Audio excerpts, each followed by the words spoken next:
சென்னை அடுத்துள்ள தாம்பரம் திருநிலைமலை பகுதி உட்பட்ட ஒய்யாளி அம்மன் கோயில் திருப்பகுதியில் செயல்பட்டு வரக்கூடிய தனியாருக்கு சொந்தமான பிளாஸ்டிக் குடர் ஒன்றில் பயங்கர தீ விபத்து ஏற்பட்டுள்ளது. நள்ளிரவு சுமார் 11:30 மணி அளவில் பூட்டப்பட்டிருந்த பிளாஸ்டிக் குடன் உள்ளே இருந்து முதலில் கரும்புகை வெளியேறி பின்னர் தீயானது மளமளவென எரிய துவங்கியுள்ளது. இதனை பார்த்து அருகே இருந்த பொதுமக்கள் உடனடியாக காவல்துறைக்கும் தீயணைப்பு துறையினருக்கும் தகவல் தெரிவித்தனர். தகவலின் அடிப்படையில் முதற்கட்டமாக விரைந்த தாம்பரம் தீயணைப்பு துறையினர் தீயை அணைக்க அனைத்து முயற்சிகளையும் எடுத்துள்ளனர். அதனால் தீ கட்டுக்கடங்காமல் சென்றதை தொடர்ந்து அருகாமையில் இருந்த மற்ற தீயணைப்பு நிலையங்களுக்கும் தகவல் தெரிவிக்கப்பட்டு சம்பவ இடத்திற்கு சுமார் 8க்கும் மேற்பட்ட தீயணைப்பு வாகனங்கள் தீயை அணைக்கக்கூடிய பணியில் ஈடுபட்டு வருகின்றனர். குறிப்பாக தாம்பரம், கிண்டி, சைதாப்பேட்டை, தேனாப்பேட்டை, அசோக் நகர் மற்றும் மேடமாக்கம் என பல பகுதிகளில் இருந்து தீயணைப்பு வாகனங்கள் சம்பவ இடத்துக்கு விரைந்துள்ளன. சுமார் 50க்கும் மேற்பட்ட தீயணைப்பு வீரர்கள் 4 மணி நேரத்திற்கு மேலாக தீயை அணைக்கக்கூடிய பணியில் ஈடுபட்டு வருகின்றனர்.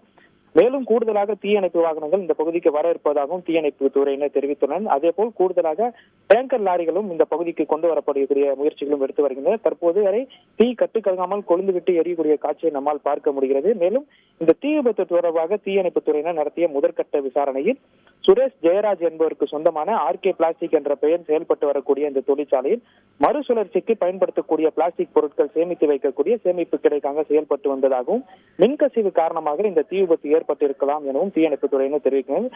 அதேபோல் தீ விபத்து ஏற்பட்டிருக்கக்கூடிய குடோனில் சுமார் 20க்கும் மேற்பட்ட வடமாநில தொழிலாளர்கள் உள்ளே இருந்ததாகவும் தீ பரவுவதற்கு முன்பதாகவே அவர்கள் உரிய நேரத்தில் வெளியேறியதால் பெரும் உயிர் சேதமும் தவிர்க்கப்பட்டிருப்பது குறிப்பிடத்தக்கது. செய்திகளை உடனுக்குடன் தெரிந்து கொள்ள உடனே சப்ஸ்கிரைப் பண்ணுங்க.